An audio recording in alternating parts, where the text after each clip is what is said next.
Hi hello పులిహోర ఎలా చేయాలో చూద్దాము టేస్టీగా. ఇప్పుడు ఒక పావు కేజీ రైస్ తీసుకొని పొడి పొడిగా వండుకొని ఓ ప్లేట్లో చల్లార్చుకోవడం కోసం వెడల్పాటి ప్లేట్ తీసుకొని అందులో అన్నంని వేసేసుకున్నాక అందులో కాస్త ఉప్పు పసుపు నూనె వేసుకోవడం వల్ల అన్నం పొడి పొడిగా ఉంటుంది. ఇప్పుడు ఒక కడాయి తీసుకొని అందులో 2 టీ స్పూన్ల ఆయిల్ వేసుకొని ఆవాలు జీలకర్ర పచ్చిశనగపప్పు వేరుశనగ గుళ్ళు వేసుకొని ఎండుమిరపకాయలు కూడా ఓ 4-5 ఎండుమిరపకాయలు వేసుకోవాలి.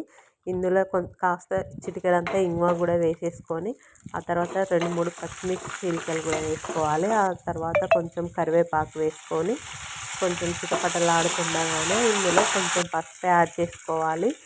సగం పులిహోరకి పోపు రెడీ. ఇప్పుడు మనం పక్కన పెట్టుకున్న రైస్లోకి ఈ పోపుని వేసేసుకొని అంతా కలిసేటట్టు బాగా కలుపుకోవాలి.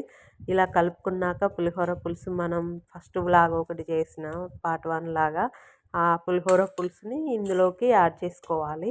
ఒక పావు కేజీ రైస్ కదా 4-5 స్పూన్లంత పులిహోర పులుసు పడుతుంది. ఇదంతా అన్నం కలుపుకునేటట్టు కలుపుకొని అన్నం అంతా వత్తుకోవాలి ప్లేట్లో. వత్తుకొని ఓ ప్లేట్ కప్పేసుకొని 2 అవర్స్ తర్వాత చూడండి అన్నం పొడి పొడిగా సూపర్గా ఉంటుంది.